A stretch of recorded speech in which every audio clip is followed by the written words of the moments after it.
All right. Welcome back to another live clinic. My name is Coach Chris Haddad alongside Coach Ryan Swingle, as always.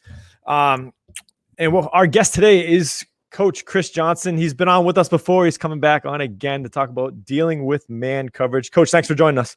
Thanks for having me, guys. Appreciate being with you again, coaches. Yeah, I appreciate you coming back on. And for those who are unfamiliar with Victory Sports, Victory is a football education platform by coaches for coaches. And if you go check out our website, victorysports.com, we have a ton of free content, blogs, videos, courses, ebooks, everything under the sun relating to football education. So go check that out. But for tonight, we have Coach Chris Johnston from Complete QB. He's going to be talking about QB's techniques for dealing with man coverage. So, Coach, whenever you are ready to go, feel free to share your screen and we can get going. Ready to roll. I'm going to coach. It says I'm sharing, so I'm going to reshare with you. I'm not sure why it's sure. Okay, here we are, and then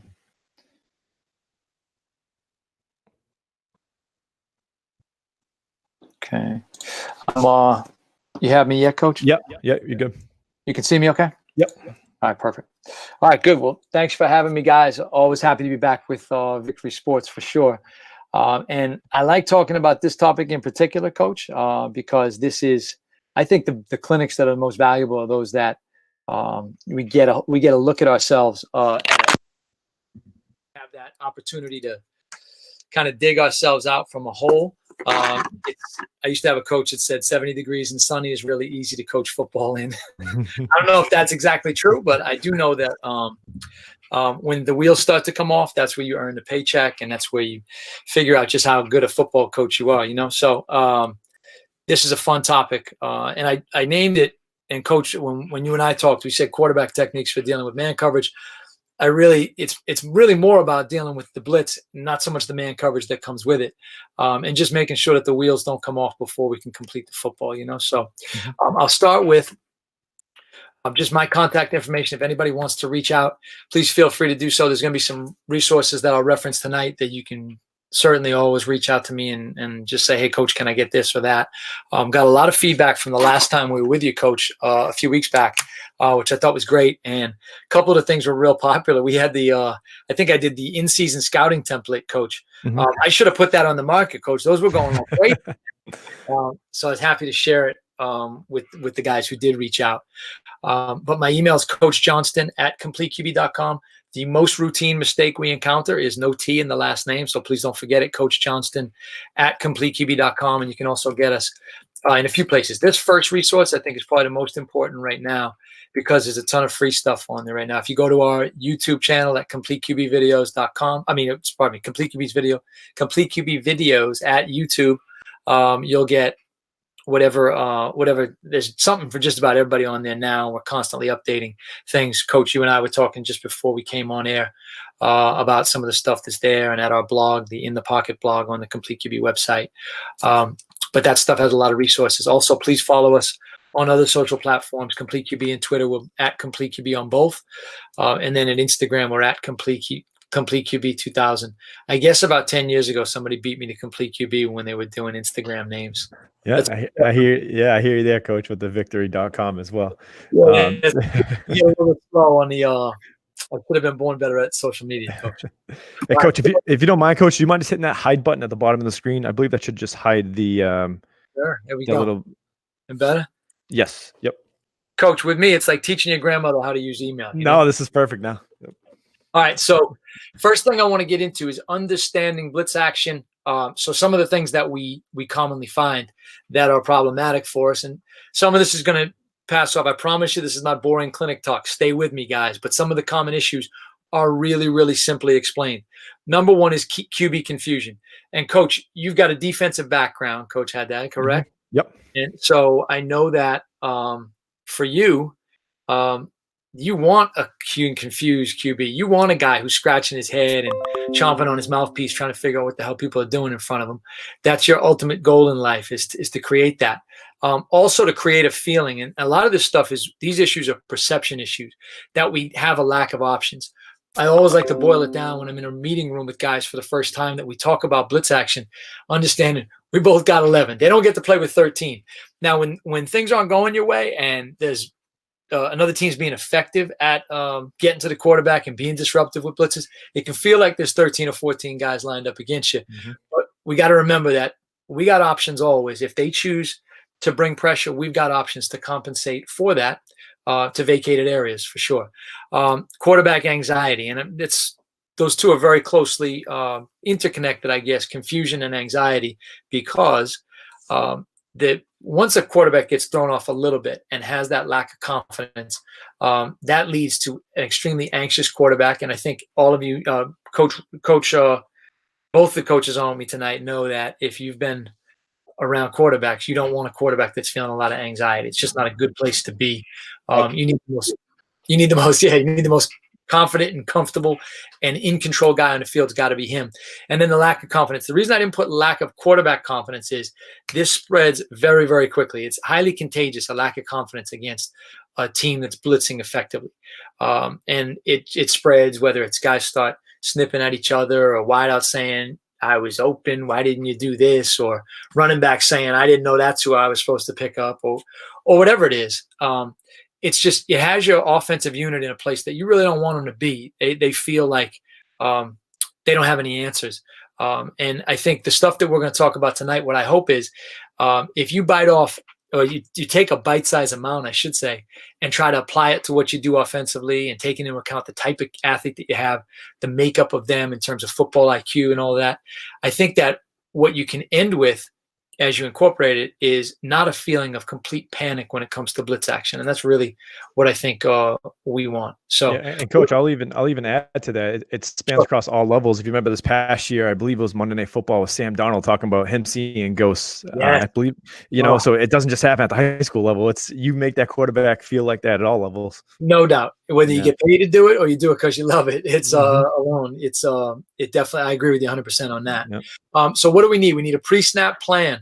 Pre-snap plans, in case you might have heard a nasty rumor that's not true, do not originate in the 10 seconds between you breaking the huddle and the ball getting snapped. They hopefully originate back in the springtime when you're in quarantine and you're sitting down with your pen and pad and figuring out, how can I come up with a blueprint for my team to deal with blitz pressure? How can I deal with it? Second thing we need to do is obviously a simple way to communicate. We can't really be all that elaborate with what we're doing, because we want stuff that's simple and executable.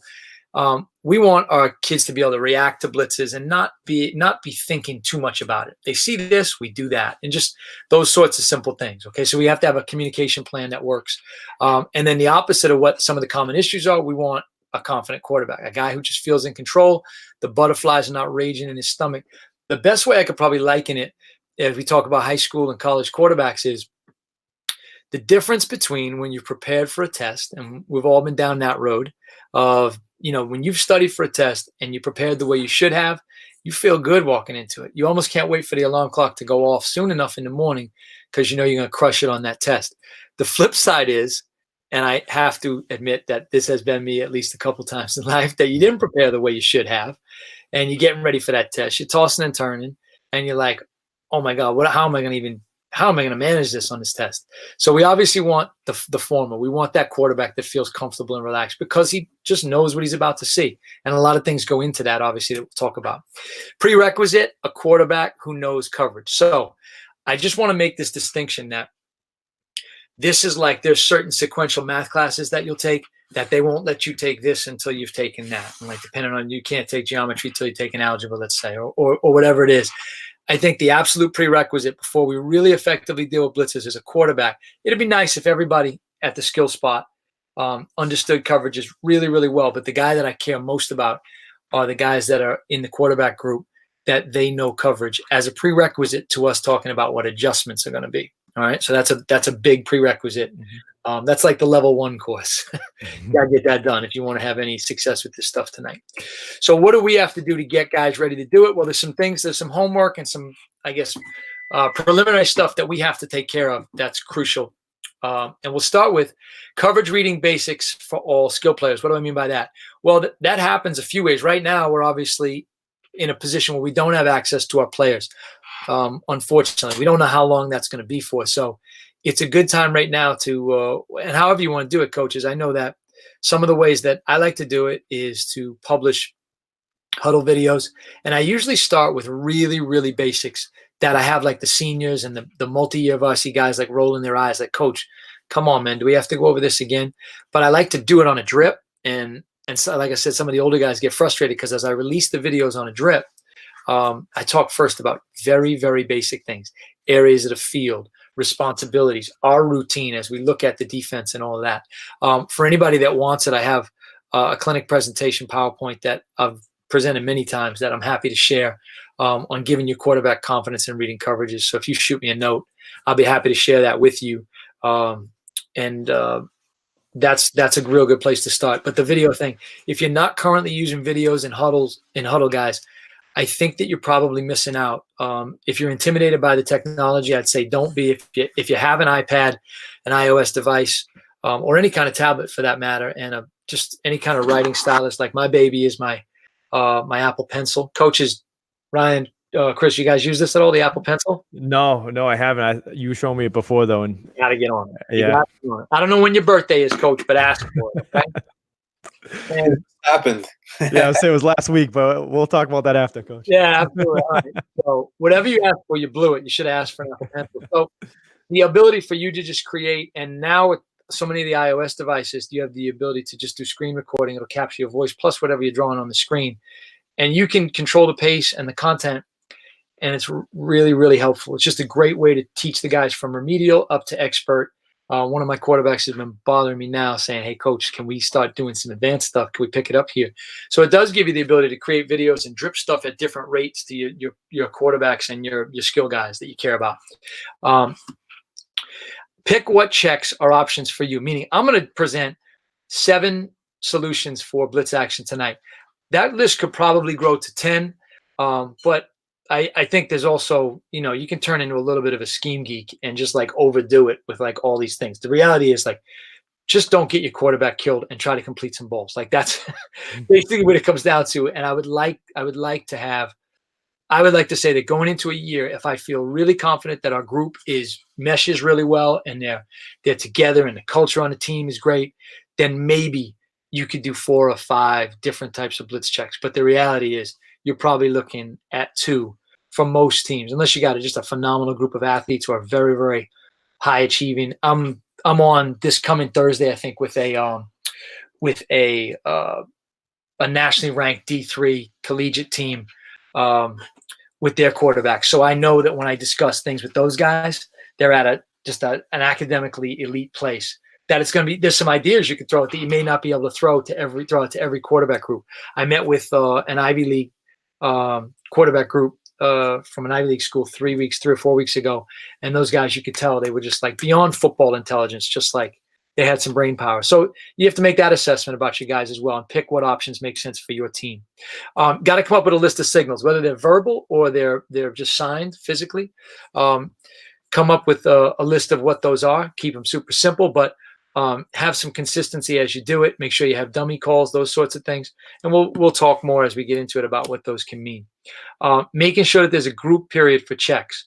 And what I mean by group period, it means the guys that are going to be involved. And tonight, what we're going to talk about, we're not going to talk really much about the interior guys. If you want a great presentation on a skinny guy's way to teach offensive line pass protection, I'm your guy, Chris and Ryan. I'd love to do that some night. And you're going to get you're going to get a lot of 2 and 3X football coaches complaining that the skinny guy on there talking pass pro. But I think we've kind of hit a sweet spot for us the last couple of years in just my high school program in just trying to simplify pass protection. But the group periods that I'm going to talk about tonight are for the wideouts, the running backs, and the quarterbacks, obviously, and tight ends are kind of those combo guys. Making sure that we allot the time. And it doesn't have to be a lot of time, but it does have to be consistent time. I don't think 15 minutes once a week is enough. And you might call me crazy. I'd rather have it be 5 minutes 3 times a week just to go over this stuff and get used to it. And then a live blitz pickup period every week. My head coach is Lou Zampella at Hudson Catholic High School in Jersey City, and he loves to go early in practice with a blitz pickup period. And I think it's probably more of a personal thing. He just personally likes to embarrass me. So he he wants to try and see if he can get a shot at us and get the quarterback getting his hip tapped, which is significant of a sack and that sort of thing. But we do it and make it a very competitive period as a blitz pickup. And when we make it as real as we can, obviously protecting the quarterback, I think it just gets the kids that much more attuned to what they need to do because it feels competitive among them and their friends. So some of the blitz action answers. What are the options? So as I said, I've included 7 here tonight, coaches. And the first are simple. It's just hots and quick routes. When the ball's out early, in the direction of where pressure came from, those balls that are just super fast. As soon as you get it, you turn, you throw it without any regard for laces. Sometimes, and like I guess the holy grail for me is having the points aligned on a throw. And there's just times where we're throwing these hots and quicks. There's such short routes that if you have a good idea about arm slot and you've practiced it enough, that you can just get this ball out right now. The second are running back assignment options and the different ways that we can ask our quarterback to behave, running back to behave, especially in a single back set for any kind of like 10 or 11 personnel, that we tell our running back specifically what we want him to do. And that obviously is contingent upon you having a quarterback that's locked in. If you have a dude that you have to chase to watch film, like, guys, run the wishbone. Like, just, I would not really be real big on blitz checks. If your quarterback right now is a dude that you have to chase to get on Zoom meetings, or you go look at huddle and he's not really watching film, or he's always seems like he's more worried about what's going on Twitter and who got offered and everything else, he's probably not your guy to start with. But for referencing tonight's topic, he ain't the guy. And I wouldn't be doing a whole lot of this. That's just being brutally honest. He doesn't have to be a fantastic athlete, but he's got to be locked in and on the same page with you. Next is crossers. And there's lots of teams. I know that over the last 20 years, the air raid has taken the world by storm, especially the last 3 or 4 years. So we always refer to them just as crossers. Because we're not really true in the air raid purist kind of way of always being a stickler for air raid principles. So our crossers are a good way to deal with routes that cross each other, a good way to deal. Not that we would ever, coach had that, not that we would ever set an illegal pick with our receivers. Right. We do want our receivers to be able to cross and be good with technique, okay? Never. Absolutely, Ryan, you got that. So the next is matchups, and I got a couple simple references.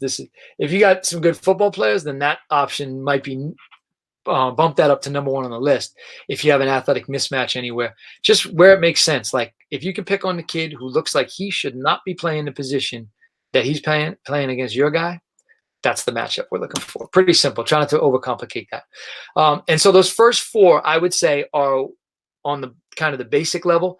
And then these next 3 are contingent upon you having a really mature group, like say it's a senior heavy group, just across the board, like a discipline group, a high collective football IQ, that sort of thing.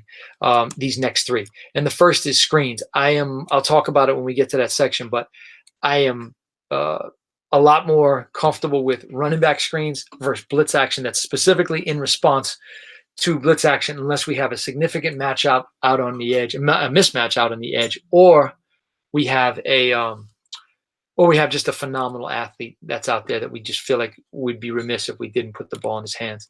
The next thing are run checks, going from whatever it is that you have called to a run check. And again, this is, pretty high level of sophistication for an entire unit to do it together. So if you have the guy capable of doing it, it's a good thing to do. And then finally, this would be the most complex, and the prerequisite for this is that you're already doing, really the prerequisite for the last 2 is that you're already doing run checks and short motions as part of the offense. And I'm just talking about external guys coming in short motion for the most part. Occasionally it could be your slot or your interior receivers motioning as well.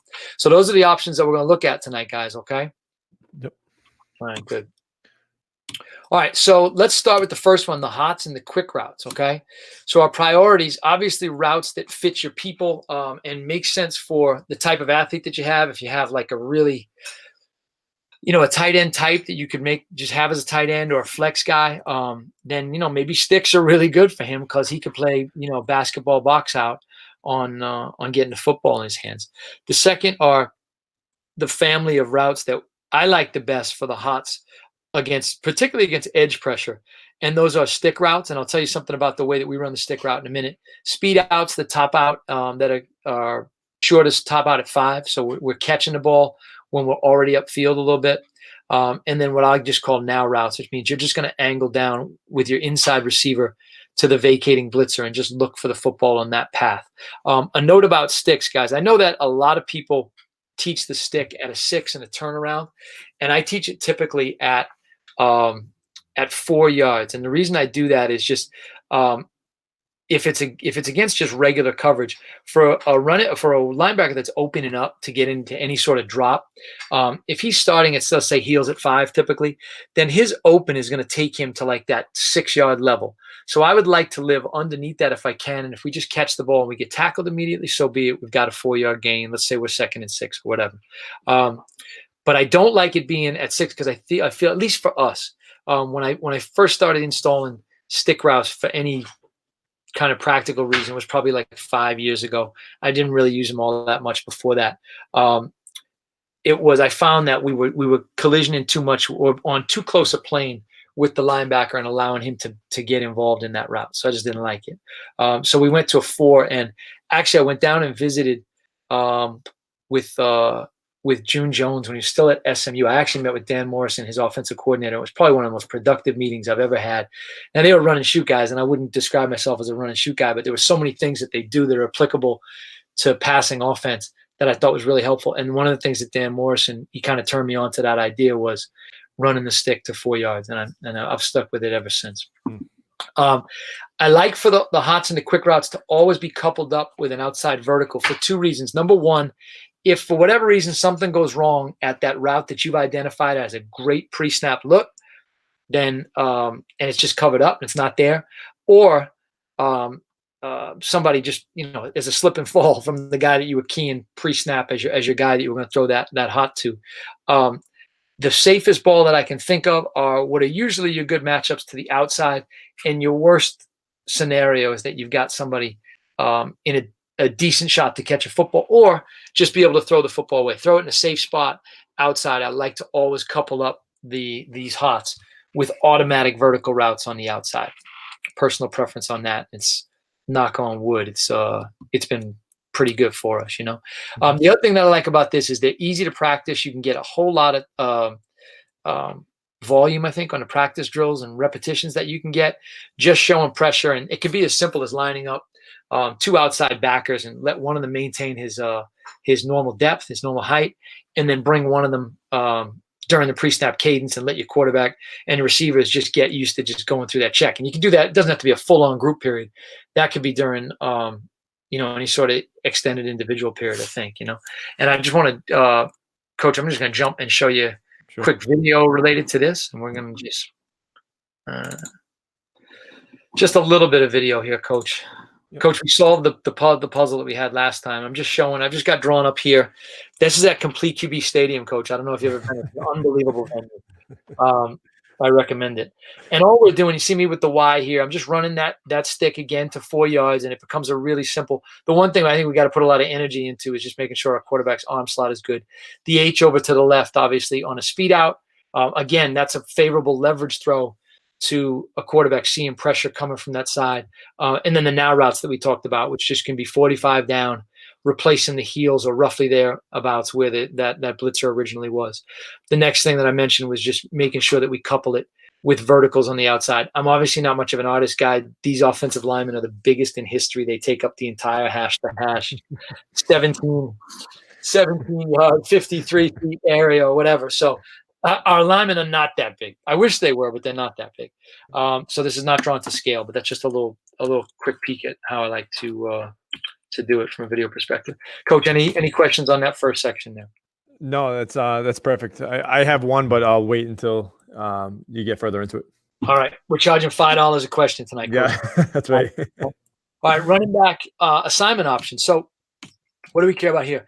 I like to say this is for use with smart running backs. If you have a running back who's like a really lovable guy who's just like everybody's crazy about the kid, but he's just not that bright. God forgive me for saying it. Like it's got to be like this is what you got, and you don't change it from August to December.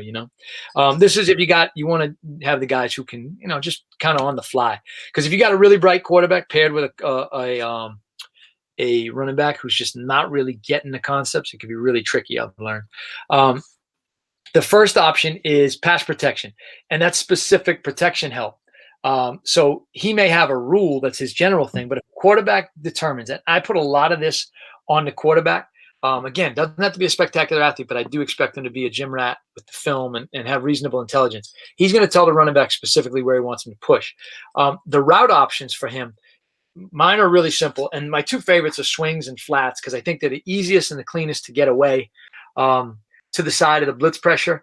And by swings, I'll show them in a minute in a video illustration. You can also have check-ins, which to me just means you're going to step up, check for anything immediate, and then release to the inside, which can be a little trickier with traffic. But if he's good at just getting skinny and getting through the offensive line and sitting down, it could be that. And then check out is where he steps up and say that A-B gap cylinder and then just pivots out to like a phantom tight end. I think for the running back stuff to be effective, we've got to have this practiced 2 times per week. It's something that has to be a routine.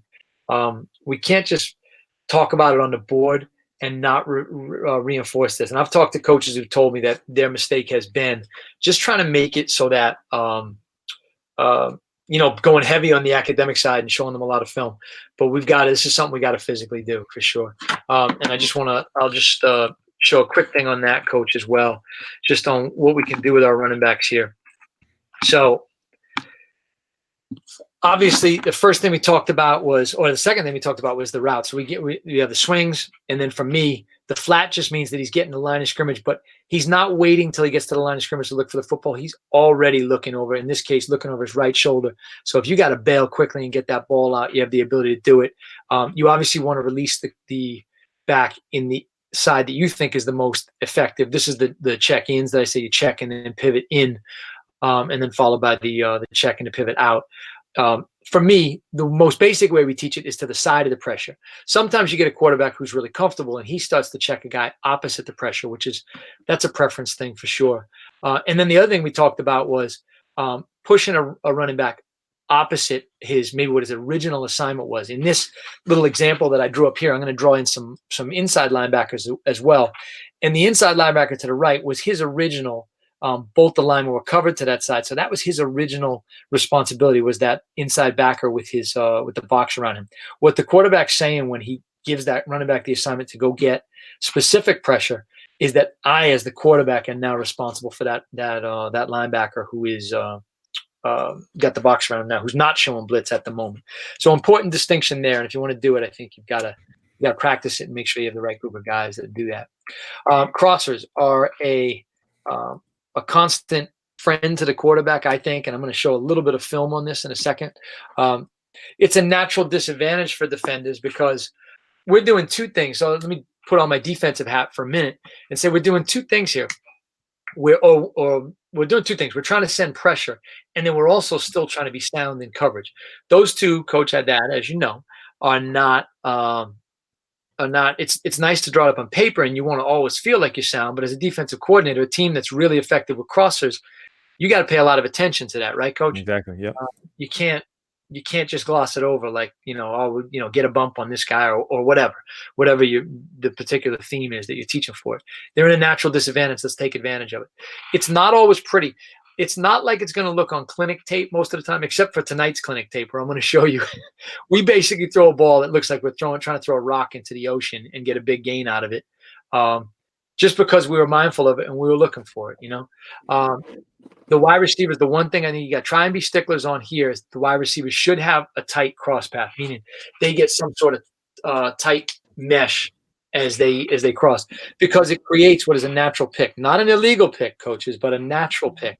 Right. Where we're running by, and we've all heard a million times the Mike Leach story of how he teaches it. When he does the install, is he gets guys meshing. They're basically, if I'm the top guy, we call it the top and the bottom guy. If it's the top guy and he's moving right to left, he's slapping hands. They can slap 5 with the bottom guy coming from the other side, moving left to right. and slap hands on the way by. It really should be that tight so that we can't have linebackers who are really athletic and can get skinny and stay with somebody if it happens to be a man look, I always couple this up as well, like we talked about before, with an outside vertical or a deep comeback, one or the other. And again, if something just doesn't look right, like it just looks like for whatever reason, linebackers luck out and they get a really good collision with both crossers, and it just looks like something's not there. I want to give the quarterback something that doesn't take a long time. He's just got to reset to it and potentially be able to deliver a ball that's safe. And what I mean by a comeback being safe, I don't mean the noodle arm 5 mile an hour ball out to the flat is safe. I just mean that it's a guy who understands where his out is, that I can get to the sideline. I can get this ball. And if I overthrow it and a cheerleader catches it, so be it. I can live with it. But it's a place where there's not going to be a lot of bodies, especially typically against if there's blitz action coming, the types of coverages you're going to get behind, it's conducive to you throwing a ball deep and vertical or a ball high and outside to the sideline, okay? And I'll just show a little. This is worth just getting a quick look at here for us, and then I'll jump to it. Just a little bit of film for you, Coach. Yeah. Coach, am I moving tempo-wise, time-wise? This is perfect. Yeah, this is perfect. Okay, good. All right, so our crossers here. So let's just say we've got this look right here. We've got edge pressure coming, and any kind of a check when we see these guys walked up. One of our guys at top. Our rule is not a very good drawing, but our rule is 5 to 6 for the top guy, and it's 4 to 5 for the bottom guy. And the mesh really, ideally on clinic tape, which this is supposed to be, would be that we get that right over the center's head is where we're getting that mesh point there, okay? And then on the outside, as I said, we're either dealing with a vertical out there to a relatively safe ball or a deep comeback out there. And I'd probably have my my receivers in closer to on the numbers, but again, I drew gigantic offensive linemen here. But I like the concept here because, guys, it's very rare that something is not available for you here. It's so rare that all of this is going to be covered up. I don't think I can find film where all of it is covered up. That's how rare it is. So I'm going to jump over and just jump into some film for us here real quick and just show some of the things that we did with this is just a quick example. I'll jump back to this just being a case of a matchup. I don't know that I even loved what our quarterback is in the state semifinals down on a very rainy, wet night on something about those South Jersey teams, Coach. 2 years in a row, we went down to Atlantic City in November to state semifinals and had to play on this. And to the team that we played, this team is an outstanding football team in the gold helmets. They won Group 2 state title. They beat the defending champions something like 38-0 or something the week after this game was played. And our kids, I thought, did a pretty good job. We did some good things, but it just weren't enough things that we did. And but anyway, one of the checks that we made down here to the left or the bottom of the screen was that our quarterback really wasn't sure what he was getting, but it looked like he was getting something. These guys were all creeping up, and he said, "I got a receiver here who is a pretty good player. This guy's got a couple." FBS Group of 5 offers. He's a pretty good player, and he's a class of 21 kid. And he said, even if it's not the greatest leverage matchup in the world, I like what this guy can do, and I like his height advantage. So I thought he's pretty good about just checking him to saying that what he wanted out of him here was a vertical and put in a somewhat decent spot. I probably would like the ball up and outside a little bit more, but it wasn't a terrible deal there. I'm just gonna what I tried to do was get you guys some clips where we went constantly against stuff that blitz pressure and some of the checks that we made. Okay, so one of them is kind of what became our crossing concept for us, and this didn't mesh up perfectly, but again, the quarterback to the left, the linebacker to the left side of the field, just long enough got confused by that action that was taking place there that we were able to just get crossers to run free. And most times it's not the top guy that you draw up to be the guy that comes open. But in this case, the bottom guy was the guy that really wound up drawing more of the attention. And so the top guy adjusted his route accordingly and just put ourselves in a really good spot for something pretty easy against blitz action. Yeah, Coach, we had a question come through. I think this is a perfect time to ask it. How do you teach your quarterback to change speeds on the crossers? Sure. So it's and I think what you mean in terms of speeds, like velocity on the ball. Velocity. Yep. Yeah. So the biggest thing for us is that we don't have I try to teach it from not only just So not only just like our perfect stance, for example, where we have a where we got our points perfectly aligned to where the ball is going to be. I try to do it with different sorts of obstructions in a way, whether it's A or B gap pressure, and that could be a coach with a handheld, just coming through and realizing that there's going to be times where your points won't be aligned and your lane to throw the ball won't be the same, and then just having the ability to kind of just fit that. The second thing is, I think, and this probably is even more important, is just to give a verbal command on how quickly we want this ball out, and just say this one's nice and easy, guys. I want this out. Introducing the concept, for example, of man versus zone. I find that against man coverage, if someone's trailing that guy, laying it up nice and easy is the thing that we want to see. For our guys that are in a zone or kind of that ambiguous zone, like our receiver doesn't know exactly where the edge of that zone is, that's a ball we have to heat up a little bit more, So for us, we try to do practice where we give the quarterback just a man or a zone look in a group period. So we'll see that it's a man look, and obviously this is beneficial to the receivers as well, because if they know they're getting a man look by looking across the field and realizing, you know what, that guy's chasing the other dude, so that means I'm getting a man look right here, so he can start to accelerate, and we actually have our receiver pick up their pace a little bit when they realize that they've got man coverage right away. And that just becomes a ball where our quarterback just starts to gets used to seeing him picking up the speed and knows that it's a ball he can kind of just lay up there for him and let him run to it. In the zone stuff, it's more of a look and feel thing where our receiver knows that at some point we just say, drop your butt in the chair. He's going to have to gear down and look for the football in there. One more thing for the coach that asked about ways that you could teach this 2-speed. And this is a great one. And Coach, let me go back to the football field and see if I can get this. Sorry about that, Coach. There I am on a football field. So, Coach, just bear with me for a second. Coach that asked the question. Yeah. I want you to imagine that you are operating somewhere on the 20-yard line, and your receiver is operating somewhere between the 13 and the 10-yard line. Okay. And now you're going to align your points as if you were throwing the ball into the end zone. But this guy, really, your crosser, is going to be the guy that you're going to deal with here. Okay. But one of the ways that I think you can vary up and give the quarterback a really good way for executing the right kind of speed on the ball is play with where the quarterback lines up. So I would always start the receiver probably dead between the numbers and the hash. And he's facing the sideline. He's always just running a straight line to the sideline. Easy job for him. When the quarterback says go or the coach says go, he's going there. What you can do for the quarterback is put him in a spot where he's either closer to the sideline, which means that he's in a position right now where he's got to deliver that football with some heat on it to meet that guy in that spot that he's at. Or if I widen that quarterback out and I bring him, say, closer to the hash, he knows that now it's a ball that he could throw out here and lay it up for the receiver to run under. Does that make sense, Coach? Yeah, for sure. And I hope that, Coach, I hope that answered your question to ask. Yeah, I hope so, Coach. Yeah, sure. That was perfect. Yeah. So it's just giving him field to either run out of or have plenty to run to. You know what I mean? And you can that's a good way, I think, to present it for him. I'm going to jump back to film just here for a second. And this is just on a concept where we clear out vertically and then have two receivers working this way.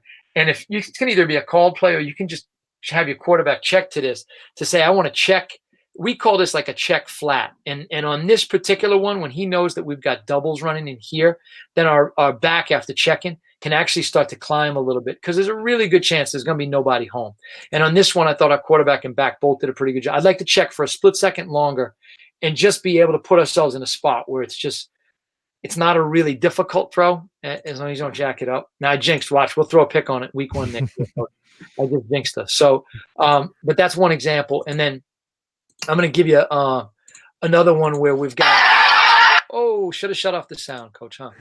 So now I'm going to give you one where this is not pretty. And, we barked at our quarterback. I invited our quarterback to come to this tonight. So he's going to get embarrassed on a national podcast, a national live stream. I love it, Coach. So he held on to this ball for too long, man.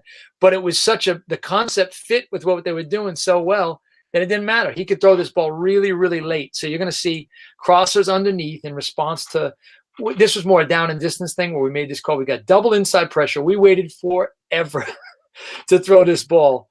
But guys, so many times, especially to inside pressure, that comes open so much. And I just think that even if this guy here, even if this backer has great leverage, if you've got any kind of athlete there running into what is just wide open field, it really is a very high percentage throw, which I love.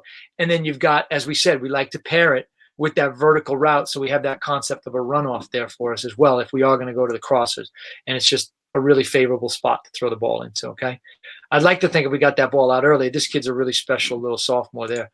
I think he might have gone, But it's just real world film. We didn't do anything perfect, but it still kind of worked out. You know what I mean? Yep. So those are the ones I appreciate most when I watch film in clinic. So, all right. So matchups, guys. Here's the ultimate requirement. You need one guy better than their guy. How about that for some complex football IQ stuff, right? Yeah. Time well spent here with Complete QB and Victory Sports tonight. You need one guy better than their guy. And what I really mean by that is I want a guy, like we want to pick on it. In the Northeast, we're probably a lot more likely in the Northeast to have guys who are two-way players. Obviously down south and stuff, you get a lot more two-platoon players, but there's a really good chance that the guy who is playing outside backer, there's a really good chance, guys playing outside backer, let's say, is also going to be playing on the other side of the football. With that, sometimes injuries happen and things happen or whatever, that guys who really don't belong in positions, that's where they are. And this comes back to having a quarterback who really wants to watch film. And also to that, like the scouting report that we talked about last time I was on, Coach, having a quarterback who's a gym rat. And I think that I feel good about it. I have a class of 21 quarterback who reached out to me the other day and just said, Coach, I'm like chomping. Can I get some film to watch? So I did everything I could to try to get him film for, even though it's last year's film, upcoming opponent film, just so he can go through the routine and the process right now of learning. You're not learning, he knows how to do it already, but just perfecting the art of scouting a team and the minute details of the way that they play the positions, when they substitute, who they substitute, all those sorts of things. So that by the time it comes to this stuff, finding the matchups, it's really easy. I'll tell you a funny, quick story. In 2018, or spring of 2019, we graduated a 3.5-4-year starter. He played in the state championship game for us as a freshman in 2015. This guy he just had that it as a quarterback that, hopefully once or twice in your life, you can coach a guy who's like that. Not the biggest guy in the world. He started as a freshman in college as a Division III quarterback this year. Really, really just outstanding football mind, and he did all the little things. And I remember when he was a junior, he said to me, a team was getting off the bus to play us, and he right away was like, he's like, Coach, number 6 wearing sweatpants and a hoodie. And like he knew it right away, and he knew he was an outside backer, I think, at the time. And he just knew, and that just makes you feel really good as a coach, to know that it's not just you cracking the whip and saying, hey, we got to do this, we got to do that, but somebody who's a self-starter and wants to identify that. And we're fortunate now on our team right now to have a couple guys in the wideout group that are really they're students of the game, and they like to watch, and they know everything about the opponent we're about to play, and it just makes it feel like I'm not splitting my check with any of those guys, but it does make you feel comfortable, that they're locked in. Yeah. My matchups really simple: outside vertical skinnies or sidelines. I'll draw up what I mean by that here in a second. And then for the inside guys, really very strong preference for me for outbreakers. Yes, some quick verticals, but even the quick verticals sometimes to a very alert, say, inside backer who's replacing for an outside backer who's blitzing. Sometimes that can be a little bit problematic, and you get caught falling in love with a route before the ball snaps. So my preference is the outbreakers on the inside. And this is really a good time if you can score this. And sometimes we'll mix and match these drills, and we'll score it. And, I'll put slices of pizza. If you've ever been to beautiful Jersey City, New Jersey, guys, if you've ever taken your family on vacation to Jersey City, that is a joke. You probably haven't. I doubt it. But it is a nice place. So if you're in Jersey City, look me up, please. And Prince of Pizza is across the street. So I always tell the kids, if I yell at them for something that turned out to be my own incompetence, or they were right about something I said they were wrong about, or they get one of my answers to one of my really silly trivia questions, then they get a slice at Prince. I was informed by my team on a Zoom call the other day that I'm like in arrears for like something like 80 or 100 slices. But it is I like to do this and present it as a way to score the games for the quarterbacks, and just say like, you were right on that one, you were wrong on that one, or make it a friendly competition among the quarterbacks, that sort of thing. And I'll jump very quickly over to what we can expect or would like in matchups. Now, as I said, on the outside, obviously the verticals, because if you've got a kid that you're favoring in the matchup to begin with, he's probably a pretty good jumper. He's probably good at high point in the football. Also the skinnies, if we can get inside, like say you're getting some sort of man coverage that's not really inside leverage, but it's head up, and you feel like you can get the leverage there. And then obviously, this isn't motion. I just forgot to draw the guy inside. But a deep comeback, that sort of thing, I think is really good for the outside guys. And then those inside guys, as I said, maybe tighten up the leverage more than I have it in this picture here. But those outbreaking routes that I could throw right now. I'm not worried about a corner because he's in man coverage himself. And then those immediate kind of right now verticals, which I would say are a distant second to my favorite for the inside guys, but I have seen work as well. Coach, we good there? All right. Yeah. All right, now on to the big boy pants stuff. So you got an asterisk on these last three guys because screens are more difficult. They just are, man. Because it involves a lot of people. The linemen are not really caring about, once they've heard that you've made some kind of a pass call, linemen are not really sweating it too much. They're just going to do their best to take care of their assignment and keep you upright. But when it comes to the screens, there's a little more thinking that's going on here. So my preference, this is one guy's opinion, my preference definitely, and this is dependent on who your people are, but running back screens for me are easier to organize, and there's less variables and less highly skilled athletes flying around as they are out on the edge, We'd like to stay away from pick sixes on check two screens. I want to build confidence among the quarterback, especially. And I would hate to see like the first couple times we check that, even in practice. I want these guys to have success early, so I don't want any traumatic experiences early if I can avoid it. Mm-hmm. And then this is a really important lesson that I learned. I had a quarterback that was great for us at one point, really excellent high school career. He was not good at screens. He just wasn't, and I was just, I guess, not competent enough to make him good at screens. It just never worked out, man. And my head coach, Coach Z, always joked with me and said, "Is he going to be any good at screens this year? Can he do it?"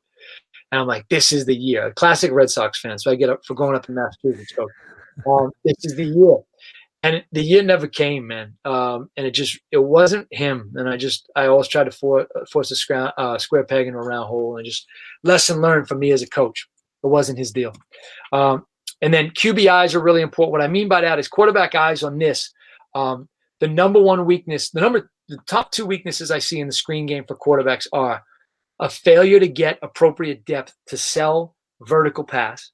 And then the second is eyeballing. Screens over there, so they get the ball and they're taking their drop and they're staring at it. Well, guess what, genius? You can't stare at a screen area. It's just not going to work because those guys got coaches too on the other side, and they watch film too. And so they're looking at your cage. They want to see where your eyes are going. If I'm trying to screen over there, I better work my eyes to the other half of the field. I don't need to stare it down. I know it's developing. And if it ain't there when I get there with my eyes, the ultimate rule, throw the ball at his feet, I find that inside-out screens are more forgiving. There's a little bit more area to get rid of the ball if things are not going as planned. So I would say that, and I'll show you in a minute what I mean by that. I'll jump to some quick video here on that. Okay, so to that pressure that's coming from the right side is I want to make sure that when we step up, it's obviously to the pressure and we're getting an appropriate depth with our quarterback.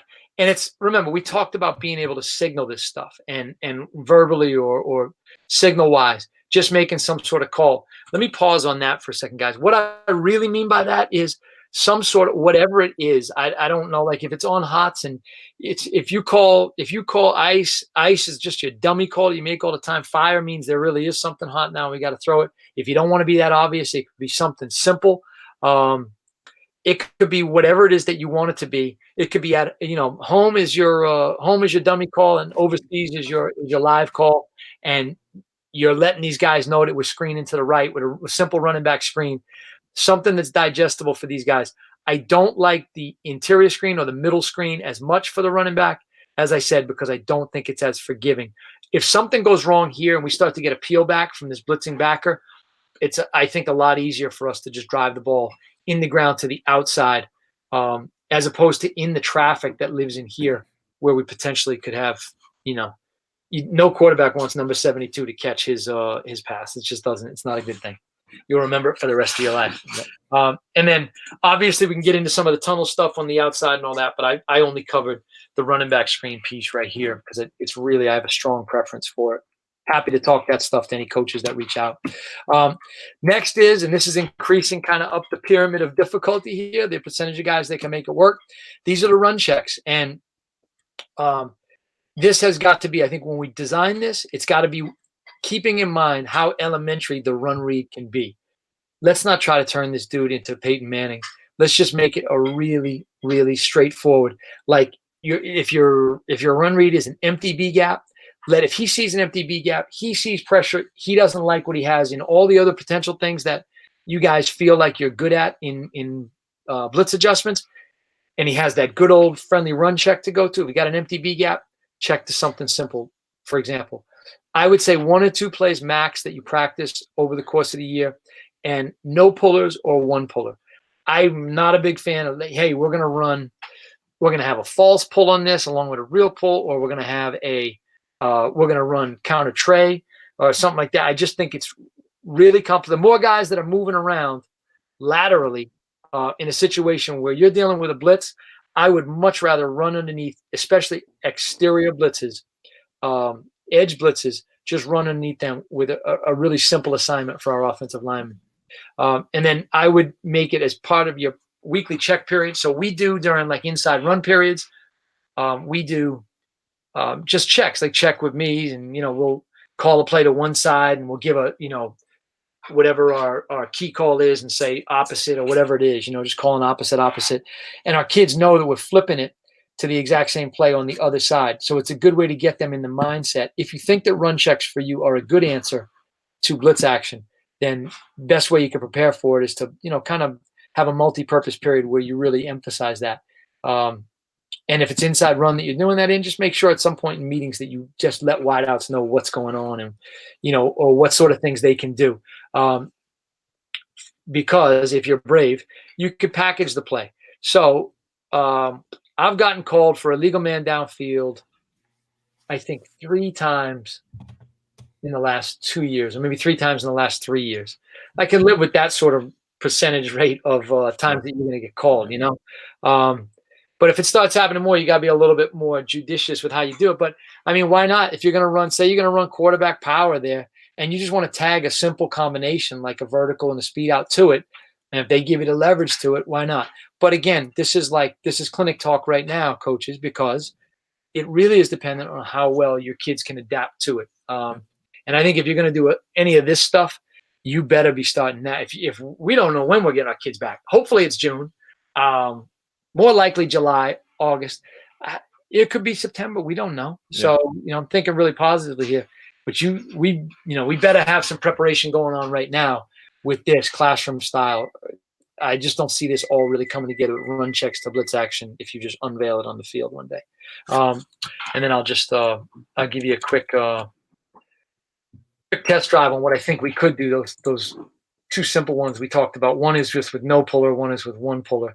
And let's say we just, and I just drew in some guys here and realized, hey, we got an empty B gap there. And it's just simple, like a quarterback ISO look right here. And we check it and we run it like that. And then the flip side of that might be, let's say we want some sort of front side long trap play where we get down there and we're down on the front side backer. We're away with the center, and then we're going to get a kick out long. Now, obviously, none of these are going to be perfect, and we obviously I don't have a sound block for this guy right now.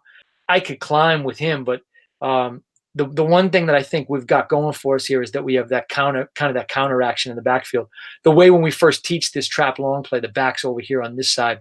But I think if you're going to check to a run, to a single back run, it can be really advantageous to have you flip the back and just those are conversations that the quarterback and the back can have right next to each other. Any questions on the run check there, Coach? No, not seeing any coming in. All right, good. All right, so now short motions at the last one. This is like the master class at the tip of the pyramid that If you've mastered this, great. I haven't. I'm not afraid to say it, but I've seen enough of it to say that there's some promise there, So these are the motions. Now, when I say short motions, I'm really isolating my talk about this right now on the outside receiver with our receivers inverted, with our inside guy up and our outside guy off against blitz action, just giving us the ability for short motions to really be problematic in man coverage. No man coverage person in the world who's telling the truth, no defender, is saying, yeah, I'd rather have me and another defender over two stacked receivers on late short motion. They're lying. It's just not. Coach of that. Maybe you got those big time DBs who are like, you got those guys, the guys who always try to like curl up their shirt under their or whatever, like their back plate. But nobody likes it. It's just not fun.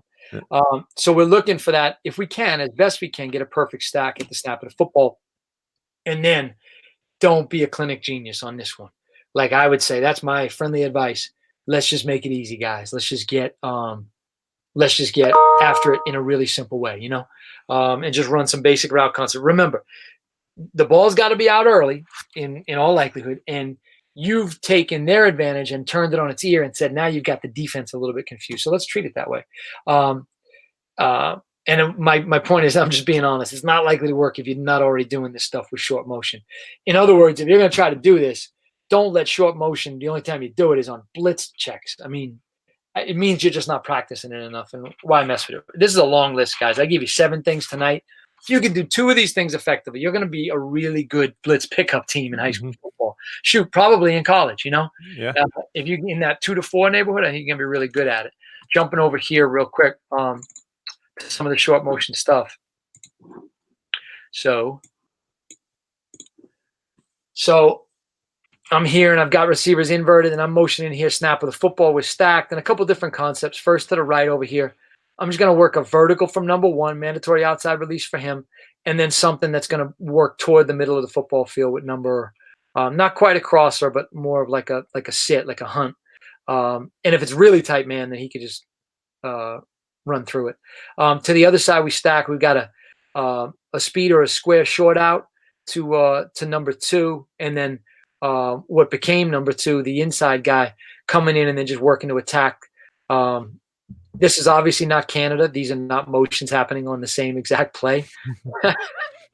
Maybe in my next football life, I'll move north. Maybe that's why I'm not the offensive genius I've always dreamed of being. I need 12 guys. But obviously there's just another variation on it to any kind of. I love this against when 7. We obviously are not going to have a 7-on-7 season this year, but those guys. Coach of that, are you one of those guys who gets real brave in 7-on-7 and wants to play cover 5, like 2 deep man under in 7-on-7? No, I actually hate it. I don't think there's any benefit to it, right? Because we rarely play it during the season, so I like to stick to our stuff that we're going to run during the season. Well, thank you for that, because we seem to run into every guy who's like, no, we'd run it in a real game. Like, okay, sure you would. 3rd and 27, you'll run it. You're not running that. That's it. Yeah, that's it. 3rd and 8, man. So that's good though. And then what are some of our priorities? So some of our additional thoughts are to use reinforcement tools. So that's a variety of things. Right now, guys, it's quizzes and tests. If you want like a test template, an in-person test template, I have one. If you want like a Google Forms template, I'll get one to you. And just any kind of way that we could test these guys, I think is a great thing. And also the visual. If you can give these guys visual stuff in huddle is great. If you're going to give them something on paper, my recommendation is that you do something in color, like something that pops off the page, and limit it to 1 page if you can. Hey, this is their 4 favorite blitzes. Boom, here it is in living color for you. So they see it. These kids have grown up with these, and that's like that's what they're used to, man. They're visual learners all the way. I remember being in high school and getting like the stack scouting report or playbook and all that and eating it up, but we didn't have the distractions that people have now, adult and kid alike. So reinforcement tools, really, really big. I'm a big believer in this, letting the quarterback lead a period, or it could be plural quarterbacks. I try to meet with the quarterbacks. I wasn't as good about it in 2019 as I should have been, and I plan to get back into it in 2020 to have as many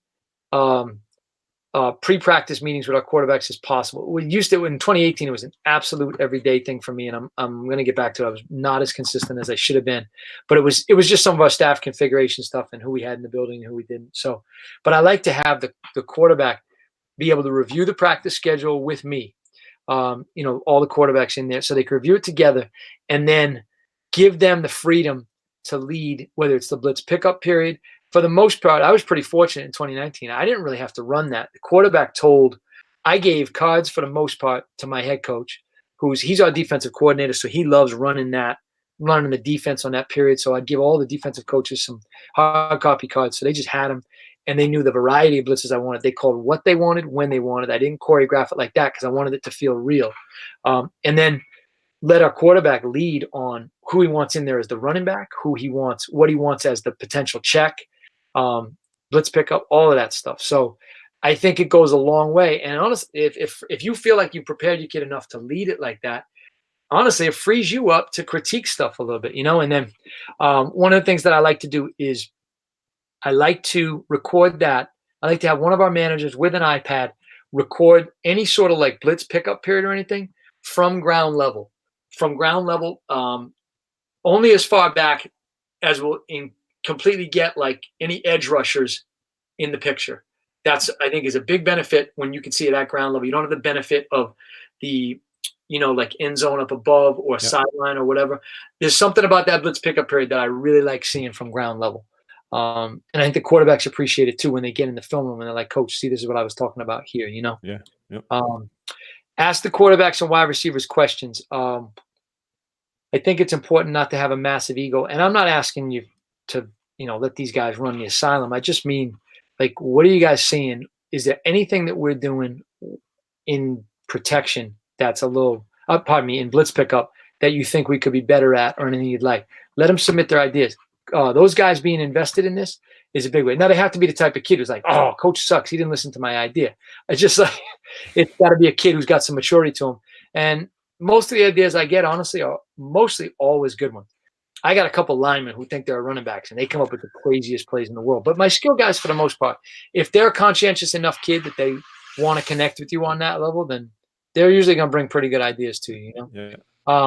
I like to also, if you're so we are probably a really unique place because we are I guess what they label an inner city parochial high school. So we have nothing but concrete outside our walls. So there's no place for fields. There's Prince of Pizza across the street, the worst Burger King in America. Don't go there if you come to those guys are going to want to kill me. I said at least a half hour, and at least a half hour for your food. And it's food that's going to kill you anyway, Coach. Don't go to So we have to take a bus to and from practice. So for us, time's really at a premium, So we like to incorporate stuff like this into like conditioning periods, and like maybe have 2 defensive front 7 units available, ready to go. Boom, next one's up. And it's just really, really rapid fire. And everybody gets a hell of a workout doing it, and it's real football that you're practicing as well. I put this in here, and this is kind of, Coach. We had this, I think, last time, and I don't know if we had this quite full color picture. We have a big budget. We hired a professional model to take this picture, as you can see.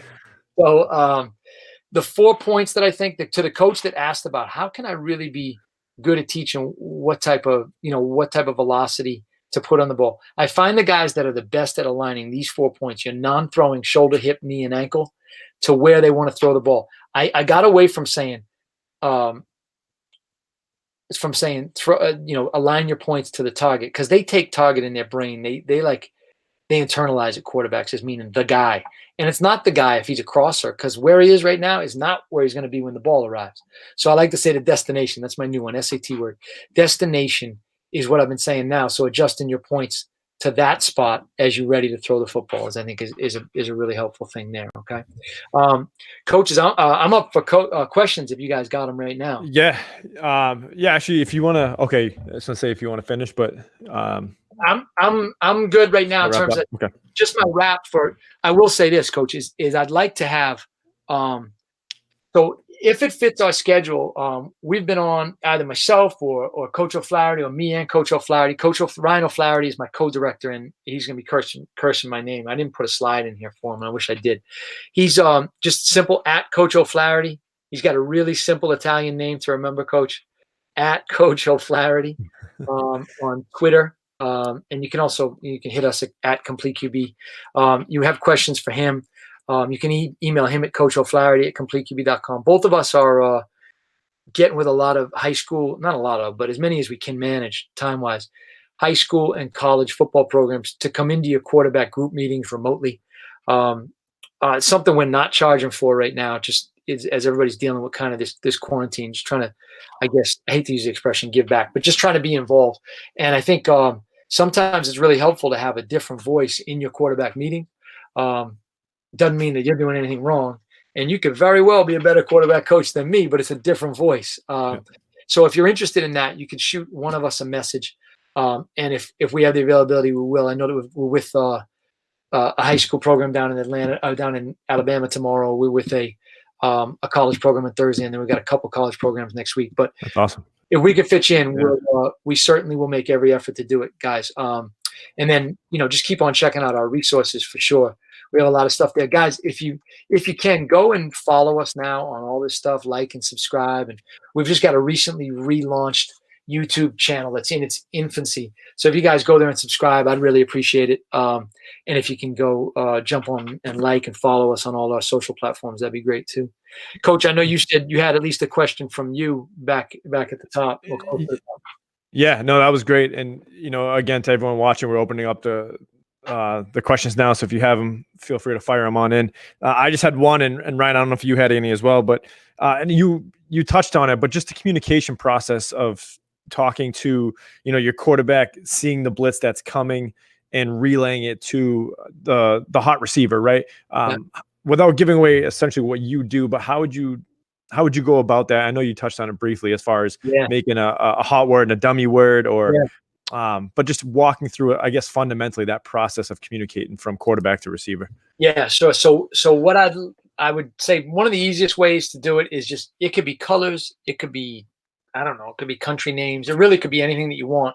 That is, let's say your color is green, and it's just, you go through stuff, just having the discipline and the presence of mind in practice to say, because I actually am more in favor of verbal cues rather than physically signaled cues, because it just seems like, first of all, verbal cues don't show up on film, at least as long as you're not uploading your stuff with the audio on there and your quarterback really, really loud and you have no crowd at your game. But I mean, they don't show up on film the way a sign does. If I do this or I'm here, it's showing up on film. You know what I mean? Yeah. So I try to limit those if I can. And it's just, you got to have the secret decoder ring out. Like, something's got to be, it's like the third base coach giving the signals to the right guy on first, right? Like, if I don't give the swipe at the hat, everything after it is just, everything after that matters. If I don't give that, it doesn't matter, Yeah. And just incorporating into like your like inside run periods, your blitz pickup periods, your regular offense periods, your pass on air or 7-on-7 periods, just going in, having your quarterback as often as he can, just give a dummy call. So let's say green was your, it's green Dakota, whatever is what you're really trying to get. You're trying to get him to adjust, and you want Dakota, whatever that means in your lexicon or whatever, right? Mm-hmm. And just have him give a couple black Dakotas too. And it's good for the linemen too, because the linemen tend to be the most exhausted guys out there, especially if they're going two ways. So if you can give them, just, they know, if I heard anything but green, I don't care. You know what I mean? Yeah. It just doesn't mean anything to me. So that's my simplest way. Definitely verbal over physical signals. That's a great description. Yeah. The next question we had too, again from Bill Fischel, and I think this is a great question. Just, he says, going back to screen footwork, what do you teach from a footwork standpoint? Where are the quarterback's eyes, and does the actual footwork change with the blitz? And I'll even add just a little bit on top of that, because I know quarterbacks, they want to get out of there as fast as they can. Yeah. They're tipping off that it's a screen. So I think it's a really good question to dive into. No doubt. Well, I think I'm going to tell you something about the guy who asked that question. If it's the same guy, I think he is. He's a great football coach. But I'm going to tell you this, that it has to be from the very beginning with no pressure around them at all. I think it's a mistake to throw them in and then try to throw screens against pressure early on, because you just said it perfectly, Coach. Quarterbacks want to get the heck out of there and just throw the screen. You know what I mean? And it just looks fake. It just looks like every big lumbering defensive end in America now knows how to sniff out bad screen technique from a quarterback. Well, especially if they're doing a drop back like it's the 1960s where they're backpedaling. Yeah. Right. You know, they're not. They look like Namath and they're turning. Yeah. So it's not a good. I would agree 100%, man. We got to make sure that as we get depth, they have to. It's got to be. I teach it with. We just call it a rhythm. And so all we do, like our rhythm, say of a 3-step drop, would be whether you teach your quarterback to take a jab step or a 0 step with their non-throwing foot and then get into a 3-step drop from the gun. I'll teach it like 1, 2, 3. Let's just say that's your rhythm of your regular 3-step drop. 1, 2, 3. And then it's variable speed depending on the kid and all that. So what I'll do is I'll teach it as a rhythm on the screen pass will be 1, 2, 3, 4, 5, just like that. And try to get the kid to internalize that so that it looks real when you have that pause. 1, 2, 3. Pause as I gather, and then add. So a right-handed quarterback, left step is 4, right step is 5, and you're elevating off that 5th step to deliver the ball. Does that make sense, Chris? Yep. Now, to go with that, I think Coach Fitz also asked was, what are you doing with your eyes? All of that great stuff that we just talked about, having a rhythm and all of that, it's dead. It doesn't matter if you're staring down where the ball's going, you know? So what I usually like to have them do is come opposite. If it's too high, I like them to look to that hash safety opposite of where the screen action's going. It's just a good landmark to find, you know?